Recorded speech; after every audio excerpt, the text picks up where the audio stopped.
Excellent. Oh boy. Okay. Here we go. No take backsies. So thanks for being here. There's a lot of cameras and recording going on. People just say on the, but they're facing this way and, I have to decline that again because these Okay. are takers. we're not doing note takers, We will have a recording though. but we will have a recording. All right. Edited for whatever. So I was just I gave it a little introduction. I just want you guys to know Butch Zelinsky. He was kind enough to take me, him and his family take me in about 30 years ago in the Twin Cities as an assistant. I was a little boy back then. Butch is the master of laser obsession focus on the client, right? And we've been friends ever since. And he's offered to come in here and talk to you a little bit. But this is your floor, man. So you can't see us, but there's 20 or so people in here. We got a few people on the Zoom also. A lot of great agents. Fantastic. Well, good morning, everyone. Good morning. I'm doing this from my garden. It's a beautiful day here. And so I just wanted to, we're going to discuss, as I think you know, I've coined this phrase 3Ps, right? So the three elements of a successful listing, preparation, critical, pricing, critical, and then presenting to the marketplace, the third critical step. So, we're going to walk through the importance of the first meeting with the client, right? And the expectation going into it. So clearly, right, depending upon if it's a warm call, a cold call, if it's a repeat client, if it's a referral, things are going to be different, right? So prepare yourself with the file, pair yourself with all the comps in the neighborhood, so you're familiar with the neighborhood. But I think when you enter their home, right, the critical first piece is to allow them to tell their story, right? And maybe you already know the story. So, hey, maybe you already know the story, and maybe you don't. And so you're going to gauge the conversation based on what you do or don't know. Then finally, it's really important to ask permission of the seller to walk through the property. And so at this point, we're looking for objections. And we need to actually say that. I tell my client, it's our job to identify objections and to the best of our ability, take care of those objections. And so, they get a notepad out, I got my file, and we start walking through. And so I think it's really important to be honest, right? Carpet, paint, light fixtures, bright brass, whatever it is, right? To acknowledge with the client the objection and how we're going to handle it. I mean, some sellers will say, you know what, I'm done. We're done. And just, let's price it accordingly. No problem. But most people want to maximize their value. And so this is the first critical step. I don't know. I would say, I have a lot of clients who spend, 5 to 10 to 15 to 20. I just came from my painter contractor of a property I'm listing going on the market in 2 weeks. We're spending $15,000 on various and sundry items. And so it's just a really critical element of listing. And I think oftentimes it's not appropriately addressed. And then if you rush to market, what happens? The objections are there. And so if the pricing isn't commensurate to the condition, now you're already starting out at a disadvantage. So that's a critical first step. Butch, what are some when you walk in, what do you say to get their permission for you to walk around and could you mind talking a little bit more about that approach a little bit? Yeah, so some people are really eager to do that. Most sellers are eager. You tell me what we need to do, right? And they're eager to do that. One thing that I think is really important is we need people. We need people to help them. We can't just go in and say, I won't go in and say carpet, we need paint, we need light fixtures. I will help facilitate. I've got my painter. I've got my carpet guy. We need an A list of people. You don't give them a list of 3 painters. You've got a painter. Maybe you've got a standby if he's busy. But I've had the same. Okay, the party I met today, I've been dealing with Don Sheehan, my buddy, of 45 years. And he touches every single property that I've listed the last 40 years. And so you have to have a team of experts, right, in your pocket for the seller, right? Because they're hiring us for results, And so you know, if it's an estate, it's a different story. Or, you know, so that's why you want to get their story and their motivation. It's really important. So instead of, you know, barging in and let's walk around, let's get their motivation, get the story. Do they have money to spend on the property? Do they not have money to spend? And, you know, then base the next step on that feedback. Okay, perfect. So how, do they almost always buy into what you're saying? And like, how do you, so when you, because we were talking about this the other day, when you're there and you say, hey, I'm calling my painter, my carpenter, I'm calling them right now. Yeah. Right? That makes your conversion go from questionable or whatever to like 100%, right? Because you're adding max value. Well, I always go with an assumptive close. I go in expecting that I'm the listing agent. I just do. I just don't. And maybe they're talking to other people. I don't even ask. Because I just want to do me and go in authentically as a helper, right? Because a lot of agents, they're not helpers. They want to get the listing. Da-da-da. No, you want to get the listing in the appropriate condition, in the appropriate price. I mean, otherwise, what's the point, right? So the thing is, they're paying us a lot of money to be experts in our field. So let's do that. Let's the whole thing, not just one or two things, but the whole thing, right? They need to feel cared for. And so most of my client, 90%, I mean, referral. Like, Sorry, hey, I'm on a Zoom call. oh, hi. Oh, You're good. Keep going, brother. okay. So, all right. This is our first So- time to do it like this, so appreciate the patience on some of the technical stuff. Great. Oh Yeah. yeah. No, this is all good. So, okay.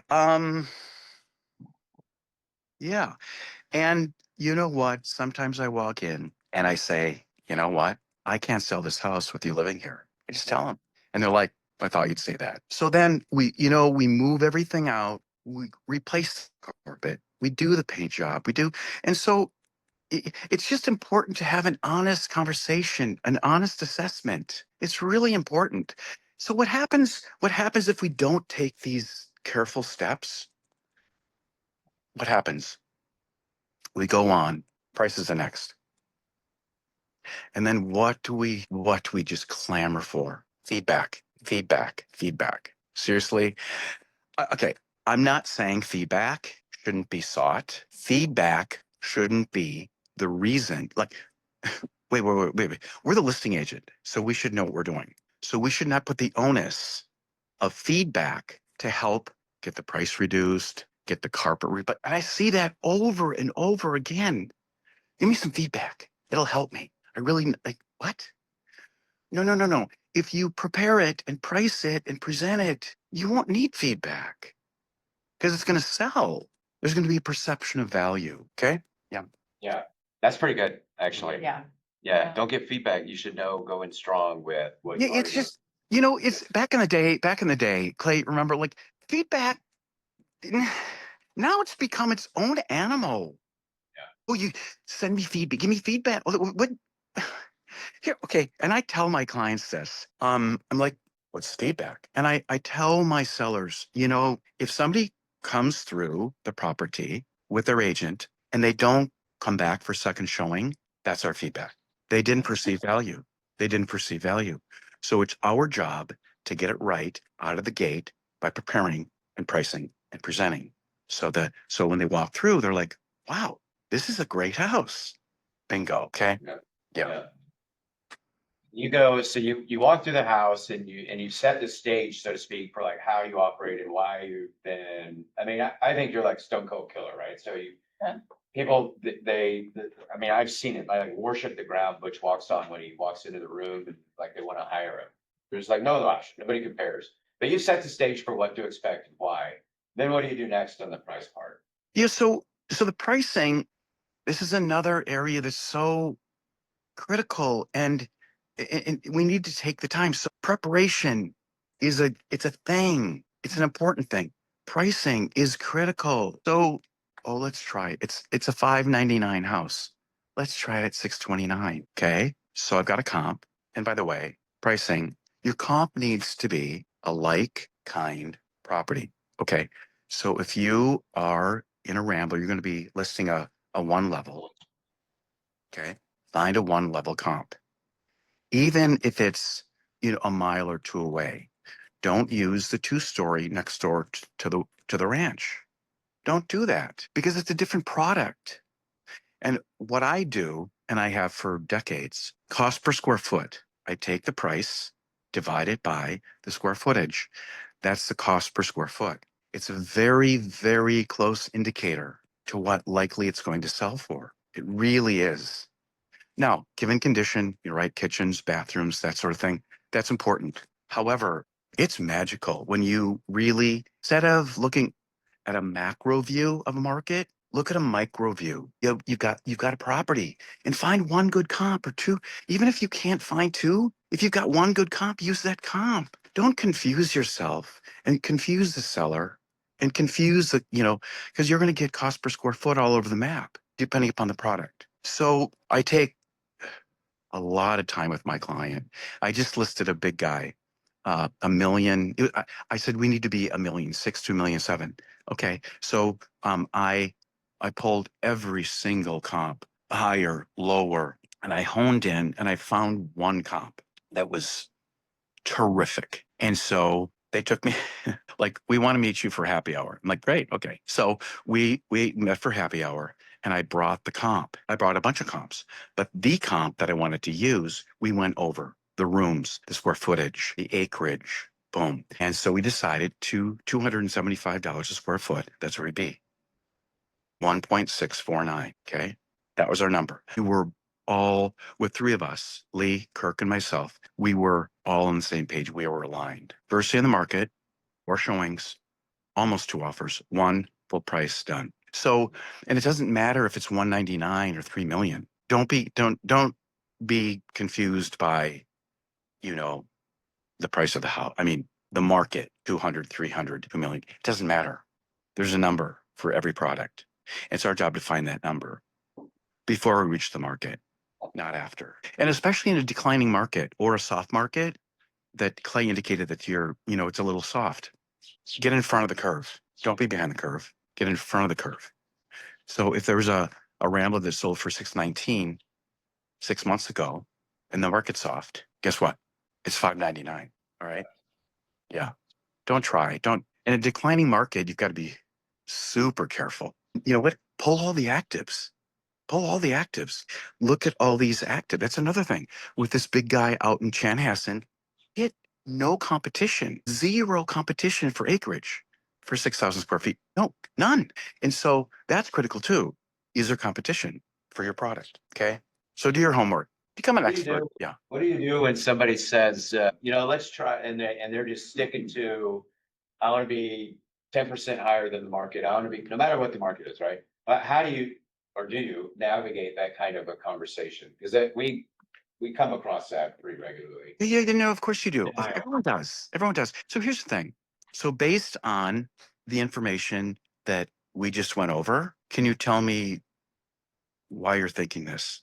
And then just stop talking. Let them justify that. And then have in your file, you've pulled 3 or 4 comps that took 90, 120, 160, 180 day to sell. And what I do is I track it. It started at 699, 679, 659, 649. It sold at 620 in 6 months. Do you want to be on the market 6 months? No. Okay, wait, then. We're 599 then. Okay. Yeah. And if it's worth more than 599, even in a declining market, look at it. Look at it. Because You prepared it. well, you prepared it and priced it. So you prepared it and you priced it for the market, not because you don't choose. I don't choose the price. You don't. The seller doesn't choose the price. The data chooses the price. Don't ignore the data. Don't ignore. Don't make shit up. No, it's there in front of you. So use it. So we see some pretty like Austin's a little unique because there's a lot of, home media companies that are bringing some pretty powerful, like good photographs and journeys and stuff like that. When you're presenting a property, like your presentation for your 3 Ps it's not what is your listing presentation, it's how do you present the house. So again, this guy is like, when he walks in, let me ask you a question. Do you have a listing presentation or are you the listing presentation? I am. I don't. Yeah. Too much paper. Too much people. Okay. I have not. No. It's all about. It's all about the house. It's all about the market, and I just pull things, and we have an open discussion, right? And I will send them, my beautiful slideshow presentation of every listing, right? It's very impressive. And so that piece is really important because, clearly that's disseminated through all of the sites, and that's how you get traction, right? So that's really important in the presenting to the market, which we'll get to. But I just, I think we need to be careful to just do too much, to just do too much, use too much info and just hone in. It's a property. And so get to that, get to the number, right? Um, don't confuse it. This really is not complicated. It's really not. Between agents, anyway, don't confuse it, right? At the end of the day, right, it's location, condition, price. Location, how is it? Are there any negative influences, right? Do you have the condition, price and terms? It's a three-legged stool, and that baby needs to balance, okay? Every time. Yeah. Quick, can I interject a little bit? Yeah, Gary Steele's gonna add something to lifelong. You can't see him, but he's back here. Yes, sir. What do you tell the seller that says, we're not in a hurry to sell? Well, call me when you're ready. I mean, I don't mean that flippantly, but I sincerely ask my client, like, motivation is critical. And if I walk in and a client says, we're listing for 900 and it's an 800 or 850, what's your motivation? If their motivation for a number is greater than their motivation to move, good luck. Good luck. And I tell them, good luck. I'm not your guy. If you want to overprice your house, I'm not your guy. Let me know when you're ready, like really ready. Because I tell my clients this, I hate my sign. I hate my sign in the yard. I literally put it up so people see that this is a house that they should look at, right? And I remove the sign. And that's weird. It's just so strange. But 95% of my business is referral, not sign. I want a warm person. I don't want a cold person. I don't. I mean, I'm not. Listen, cold, expired. I'm not saying that's beautiful. Do that. However, I'm so honed in on serving my client and getting that house prepared and priced and moved, creating results for that client. I'm obsessed with it. So nothing else matters. Yeah. So for new agents, this is where you want to be in your business. You want to be in a place, referral, where you can walk in. I sometimes have this luxury where I walk in and I just say, this is our price and this is what we're going to do. They don't ask questions, right? Other than like, how do we do it? Yeah. I mean, you have to earn your way to that. And some of you guys have, right? I mean, but you get there and it's, first of all, it's a lot more profitable and you're operating from confidence and in surety and like you're on the all-star team. we need to be we need to be experts in our field. That's what they're expecting. And so if you're not in a particular area, then drive around. I drive around. If I'm unfamiliar, I'll drive around. I'll pull comps. I'll acclimate myself to that particular area. So I don't go in, like a dodo, like, oh, it's the first time I've ever been here. Where am I? No. Get yourself acclimated and become, knowledgeable. Not an expert, become knowledgeable. Yeah. That's good advice. Preview property, preview neighborhoods. Yeah. Yes, it's important because you know what? I've been embarrassed. God, they're like, so this neighbor just sold, that neighbor just sold, and I'm the realtor. I shouldn't. I should have known that. Okay. So pull comps on the street, not just in the area, but pull comps on the street. So then you can like right behind us, that sold for, $829. And that sold for like, so you tell them they shouldn't be telling you. Yeah. Yeah. Yeah. And we all make mistakes. What are your, so when you get into, like, you start talking, you've got them, all right, you've told them the strategy to get the house ready and you've got them, mostly in your wheelhouse on the price. What's your next piece? So timing is important, and making sure that, I'm hoping that every single agent hires a photographer, a home photographer, the drone footage, the measurements, floor plans with dimensions, right? That's the new that I mean that's just what now I do every listing. Photos, drone, floor plans with dimensions. In fact, what I do now, the last couple of listings, no room dimensions in MLS. It's so at the 40, 50, 60 whatever photos, then the floor plans, there's the floor plan with and the floor plan without dimensions. I refer to them agents, room dimensions, last 3 pages of the photos. I have a Because question. yes. Yeah. Staging, virtual staging, physical staging, comments.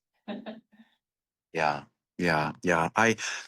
Here's the thing. I'm really not. So if it's an occupied property, I'll walk through with the client. And even this beautiful, spectacular property in Shan, I walked through with Lee, just delightful. And she said, Butch, no, tell me anything. Like, so there were a few things that I said, let's remove this, let's move this, and you know what?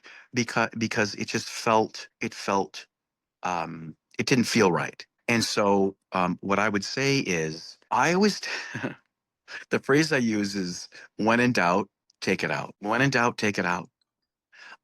Because you have to be really careful on, clutter and pictures and, people need to feel the space, right? As far as vacant properties, again, if we prepared it properly with carpet and paint and it's sort of a straightforward floor plan and you've priced it right, I mean, I rep a builder and so 2.2, 2.5 million, right? We stage because I held opens and it's beautiful and right, all that. But an existing home, I have staged, but not. No, I just think it's a feeling that you get when you walk through a property, right? If it's cared for, if it's fresh, and if it's priced right. And so I'm not saying you shouldn't stage. I'm not saying that. I'm saying I don't necessarily. I'm not really a stage guy. Not really. Unless there's Yeah. yeah. Yeah. The Yeah. staging, unless it's a goofy room and it needs some like, where would I put a couch or something? Yeah. I had a condo on the river. I'm like, first of all, I said, Dr. Shaw, I said, I cannot sell this with you. And she's like, I know that. I know it. So they moved out and it was a unique floor plan. So I staged it. Yeah. But short of that, it's a lot of money and time and it's going to sell right away anyway. If you properly, you price it and prep it, it's going to sell. Yeah, that's really good. If you spend the time to clean up a property, get the landscaping right and the paint, the carpet and the whatever else, the appliances and just a deep clean, then staging is generally not necessary. Yeah. People are trying to put their stuff in the house anyways when they walk through. Now, some staging will help a house. We had one that had like 6 vacant structures on it. We had to stage it. That's right. That's right. Yeah. Sometimes you need to, right, define some spaces and create a sense of place, of course. Yeah. Yeah. Which, we were talking a couple of weeks ago, we went down the feelings path, of what it's like for the client, the kind of the client first, perspective that you have on everything. So when you walk in and you're Butch and you're doing your thing, it's not for Butch. It's for them. right? You know what? It's 100% about them. And the thing is, I tell them, I want to maximize your value. I want to maximize your value. That's my goal. I'm not, I don't want to walk around the house. I don't want to, oh, this needs and this. So that's why you ask for permission. And then you walk through the house and most sellers know. But, the goal is, I call it house maxing. It's another phrase that I've coined. House max. House maxing, right? Objection. Deal with the objections. Maximize the value of your client's property by taking the time. Don't just slap it on the market. Mm-mm. I mean, fine. I never have. I literally never have. Never. And in fact, it's so funny. Like oftentimes my clients are like, Butch, come on. Now we want to stay. It's so beautiful. Okay. Well, that's music to my ears. Yeah. Boom. Music to my ears. Yeah. You said something, trying to like, I don't remember exactly what it was, but when you think about the customer, obviously it's win-win, right? When you go in and you dominate, for a client, what does that do for you? Because let's be honest, you don't meet a Butch in your life every single day, right? And when you go in strong, guns blazing as an agent, they're not going to meet a person like you every single day, right? They're interacting with a professional who's highly trained that knows what they're doing. And Yeah. especially they probably have never been treated to or talked to like that before. So like you have a really unique opportunity to like make an amazing impression. And what does it do? It's the truth because here's the thing. If they feel like you're confident and you've got their back and you're looking out for their best interest, here's the thing. We have a fiduciary. We have a legal obligation. Do you understand that? We have a legal obligation to maximize their value. We have a legal obligation to keep in contact with them. I mean, we're obligated to them. When they sign up exclusive right to represent, guess what? We owe each other duties.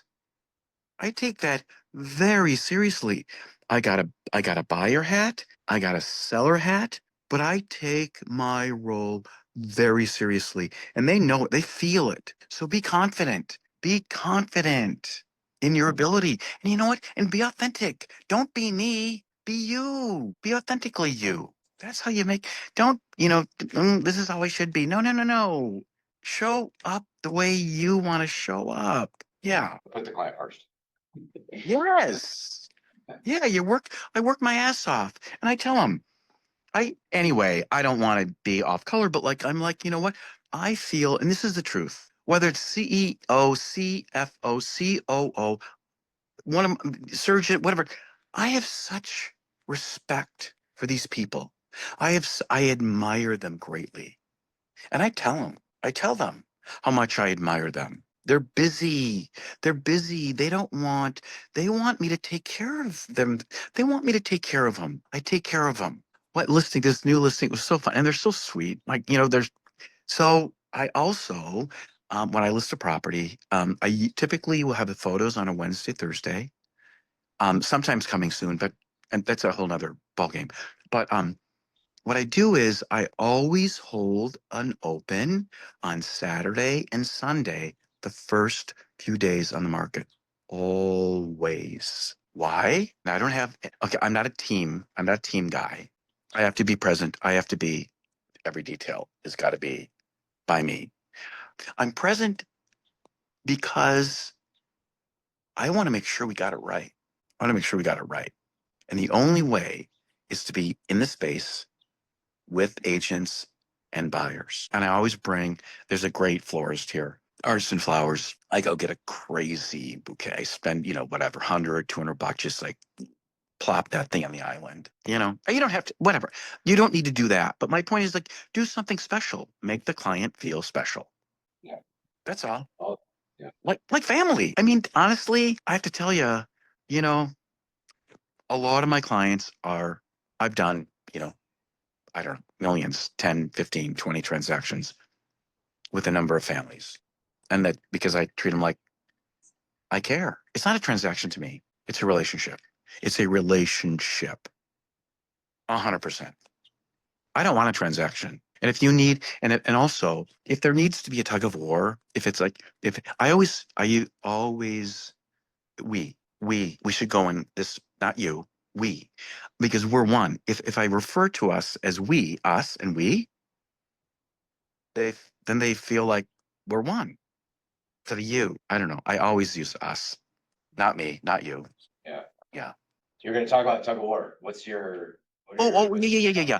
Yeah. So if, and again, if like, what are you going to do with me? Like, I'm going to price it here. I would like, this is a partnership. I mean, until which time you're on the same page, like even from prepping, if you're getting pushback and, oh, I don't think we need to do that. Well, this brown carpet from 1970 is fine. They're going to replace it anyway. You know, just all this like pushback attitude, you know what? Okay, that's fine. Okay, no problem. Then we're going to, instead of $6.99, we're pricing it $6.49. Or spend 10 and $6.99. So, I'm not going to have a tug of war with my clients. I'm going to be like we're going to, hold hands. We're going to get on the same page and we're going to go to the market.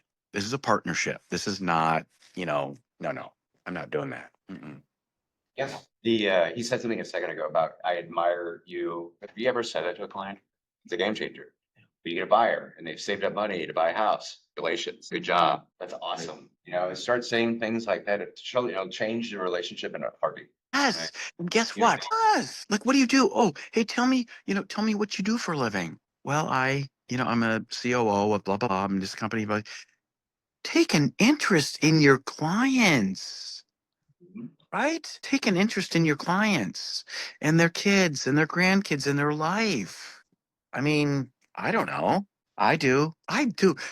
Okay. I've sold two of their daughters. This house in Chan, I sold two of their daughters' houses. They're like, one of our daughters is living in our house. You need to get her out. I love her, but we've been there 3 years. You need to find him a house. So I did and moved him out. And so, it's just this relationship. Yeah. Yeah. You guys have any questions? Makes sense to me. Yeah. Good stuff. I told them you were gonna jump off the screen and into their coffee cups today.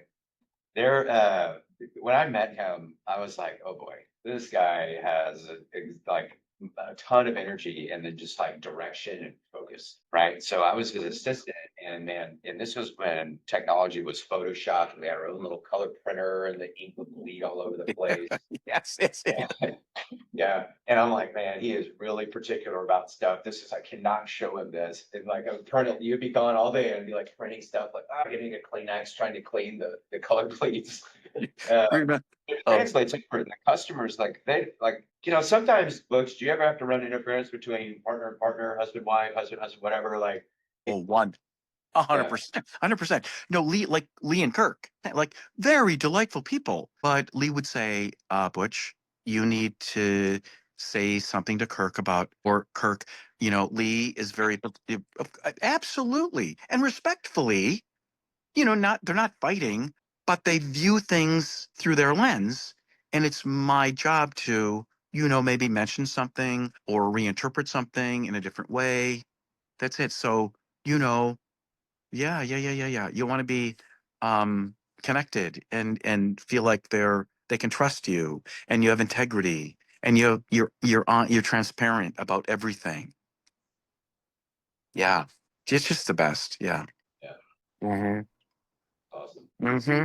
This is your first time to do this. Have you done Zoom things like this before? No. Back in the day, in 19 in 19 when I was recruited to Coldwell Banker Byrne, Ralph Byrne owned it at the time. And so when I was 30 years old, in 1990, stop doing the math. Okay, stop. I trained agents. I was in the training department, and it was so much fun because I was licensed when I was 22. Is that true? Yeah, 22. Jesus. Anyway, and so I was 30. And so I'd had, good success. And they recruited me to sell and train. I did a bunch of relo. I was, their guy. And so I run into agents and they're like, Butch, you trained me. You trained me back in the day. And it's crazy. anyway, so it's fun. So yes, I trained 35 years ago. Yikes. Yeah. Yeah. Appreciate your, like, this is full, this is like kind of a full circle. So thanks for coming on. That's my bald spot. You see there. So thanks for being here. Thanks for doing this. I think there's a guy on here, Eric Paulson. I think he knew you from Remax Results. Eric? He's down here now. He was on Oh. here for a little bit. Okay, yeah. No, and I just appreciate, here's the thing. Oh, I'm so proud of you. Thank you. Wait, I had a question. Hey, Butch, I had a question. You mentioned your business is mainly referral. I was just curious what lead generation looks like for you. Like, are you trying to hit a certain number of contacts to stay in touch with past clients, like weekly? How often are you reaching out to them, like once a quarter? Like, what are you doing to retain so much referral business from like the lead generating side of things? You know, Something, just say something. What do you? no. I'm a little embarrassed. I did for one thing that I've done. I know this sounds, old school. One thing that I've done for going on 40 years is one of my friends, Susan Shearer. I think we did this when you were with me, Clay. I think so, out in Orono. I think I've sent out. So she published, and this sounds just so stupid because I hate calendars. But listen, it's called Twin Cities Events Calendar. It's sort of like if in Austin, if somebody in sensational photographs of every groovy thing in Austin. It's called Twin Cities Events Calendar. Still published, and she sold the company, Susan. I've sent this out with a letter to 150, and now it's 150, I think, maybe 200. That's it. Of my A list every year. And I also, which I haven't done in a year, but I'm going to resume a monthly. I know that again sounds old school, but it's a drip campaign, and it's a big postcard, beautiful photos of nature and birds and a creek and whatever. And it's just a drip. It's a drip. So they go to their mailbox and it's just a drip to remind them of me. Right. That's really, to be honest. And then every client I ask for referrals when I'm done with the transaction. I ask once I have gotten some results, a sale, right, or we find a house, I ask for them to refer me to their friends and family. I ask them. Beyond that, I mean, I don't really, well, I mean, for newer, you have to. There's no question. You really do. But I think you want to ask for the business with your current clients. Be careful to, again, you want warm referrals. You want warm calls, right? Not cold. Because cold, you have to convert. Cold, you have to convert. You're a stranger. But when you're referred, you already are way up. I just got 2 referrals this week at 2:15 today. My longtime friend Lorene, I've done I don't know how many millions with her. So she just referred me to this gal, Danny. So I'm talking to Danny today. So she reached out. So my phone rings because I'm not a secret agent. Don't be a secret agent. Wherever you go, have cards, have a conversation, and hand your card out. Don't be a secret agent, right? Be proud and ask for the business. So that's really what I do. So to answer your question, I really don't. I will resume the postcard drip as well, very shortly, because it's fun, and they keep they're kids. They put it on the fridge and they love it, and so I get good feedback from that. But and do what works for you. Do what works for you. But I mean, go for warm referrals. Yeah. Awesome. Anything else? What's the verbiage when asking for a referral? Yeah, so what's your verbiage when you ask for a referral? I like that you said friends and family and then you cut it off there. Actually, I was just thinking about that. But how do you do it? What do you say? So you know what? I mean, I just say you know, there, thank you, Butch, hugs, closing, whatever. I'm like, hey, it was fantastic working with you. And please refer me, refer me. Of course we will. Okay, thank you. Just say it out loud. It's fine. Just say it out loud. Expect it. I actually listen, I expect referrals. I do. And I ask people. I just had a reunion. My high school turned 100 years and it was phenomenal. I handed out a dozen cards. I'll get business. I asked. These are warm people. I know these people, right? From my community. So I would say, you know, any clubs or anywhere that you are, hand your card out, chat about. People love chatting about real estate. Are you kidding me? Right? It's fantastic. So yeah. So yeah, Clay gang, congratulations, and you know, just be authentic and go in confident and kind, and you know, kick some ass, take some names. Yeah. Beautiful, man. I love you. Thank you. Love you guys. Take care. Yeah. Bye bye. Was that fun? Yeah, it's great. Yeah, suppose any ahas or anything you want to share you liked about it, other than he's proud of me. I mean, I was like, man, I was a mess when I got there. They were, that's a good family.